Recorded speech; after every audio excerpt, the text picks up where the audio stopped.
Et pas une vraie charpente. Quand je découvre qu'on met des fermettes, comment ça s'est fait à l'époque, Socotec qui était... C'est qui le bureau d'études qui était à l'époque? Pas Socotec. Ah, à l'époque, ça je ne peux pas vous dire. Ouais. Je n'ai pas l'historique du dossier. Ouais. Ça quand même... Non mais je veux pas qu'on refasse des erreurs. Tout à fait. Vous comprenez? Alors, la région elle a plus de 2,5 millions de mètres carrés de lycées. 120 millions d'euros par an de travaux, j'ai pas envie, j'ai envie que ça me serve de leçon. Ouais. Et à vous aussi, évidemment. Alors, je vais essayer de vous expliquer un petit peu, parce qu'un sinistre, c'est toujours une concomitance de circonstances, de phénomènes. En fait, la fermette, effectivement, il a été mis de la fermette. Alors la fermette, pourquoi ça se mettait, pourquoi on en met toujours? C'est parce que économiquement c'est moins de cubage de bois. Mais c'est la première des raisons. Ici, pourquoi il y a eu un souci? Parce que il y a 24 ans, 25 ans, il n'y avait pas de règles précises sur la réalisation de ces fermettes et la technicité de ces fermettes. Donc c'était fait via des bureaux d'études et surtout des fabricants de fermettes. Ils avaient des process de calcul, de mise en œuvre. Et donc ici, ce qui a été fait, c'est qu'on a mis de la fermette avec des très grandes portées, avec des bois qui étaient quand même assez fins, et peut-être un bois qui n'était pas assez sec, ou des connecteurs, parce que la fermette c'est fabriqué avec, par assemblage avec des connecteurs métalliques. Et donc ces connecteurs sont tous sortis de partout. Et ensuite, il y a une tuile qui a été mise, qui est une tuile ciment qu'on a ici. Et cette tuile ciment est devenue poreuse dans le temps. Alors déjà,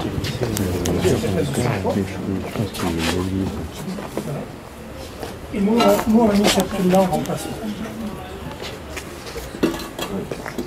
Alors imaginez cette tuile ciment. C'est une tuile quoi? C'est de la brique. Ça c'est oui, c'est de la terre cuite.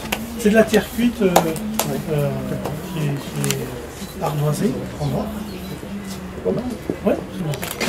Moi j'ai voulu rendre un petit peu, si vous voulez, le concept. Vous ne pouvez pas le garder encore, monsieur. On va vous mettre à l'aise. Je sais que vous n'avez jamais joué au rugby. Si vous me trahissez encore une fois, vous... Non, je suis trop content. Vous allez vous retrouver. Avec la tuile attachée. Donc quand on a refait la couverture, en fait on a voulu garder un petit peu l'idée moderne de la construction, donc avoir des lignes horizontales, donc cette tuile plate s'y prêtait. En plus on devait modifier les pentes pour pouvoir mettre la charpente, démonter la charpente malade, tout en gardant tout ce qu'il y avait dessous. C'est-à-dire qu'il a fallu garder tous les faux plafonds, l'isolation. Et les entreprises ont été... Et les entreprises ont été opérationnelles. Ah oui, ont été opérationnelles. Donc si vous voulez, nous on avait fait, avec le bureau d'études qui a travaillé sur ce dossier, on a mis en place un process en plusieurs phases que les entreprises ont étudié, ont validé et qu'elles ont réalisé. Et en fait on s'est aperçu que ce process, bon la première semaine ça a été un petit peu compliqué, mais une fois que le train était pris, les entreprises ont suivi ce process.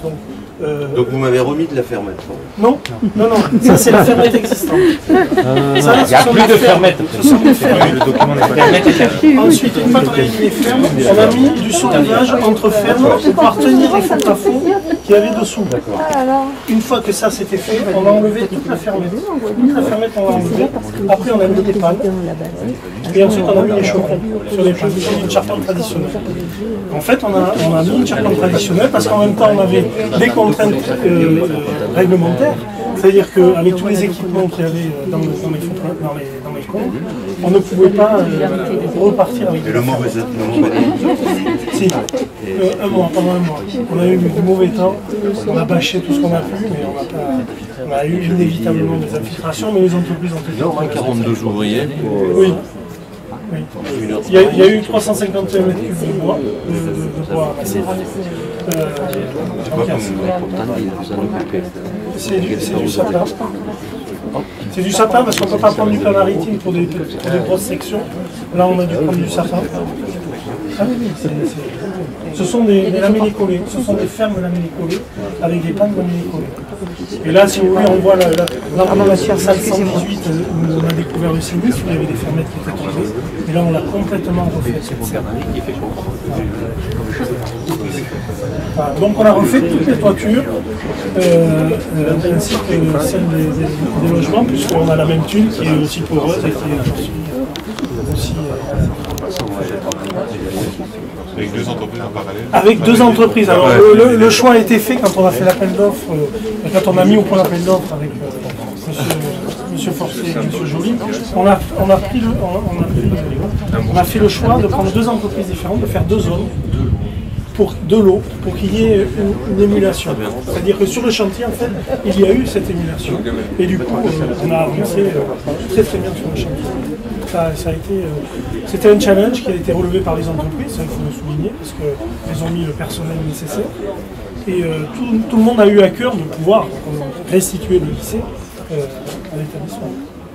Parce qu'il y avait cette rentrée, tout comme quand on a fait les installations provisoires, parce que les installations provisoires au départ, aussi c'était quand même un certain challenge, parce qu'on a fait un dossier, vous vous souvenez, on a fait un dossier en l'espace d'une semaine, avec négociation d'entreprise, et on attaquait la semaine d'après l'installation des approvisionnements. Et donc maintenant, tout est rentré. Voilà, la rentrée scolaire a eu lieu, tout est installé, et on voit l'installation et le finition. C'est important parce qu'on avait dit On va regarder la rentrée. Je pense que si vous avez 2 minutes, on peut aller à la salle 118 pour vous montrer un petit peu ce qui a été fait. On va passer par les extérieurs. Allez, vous allez me refaire voir cette On va remettre une plaque pour la salle 5. Oui.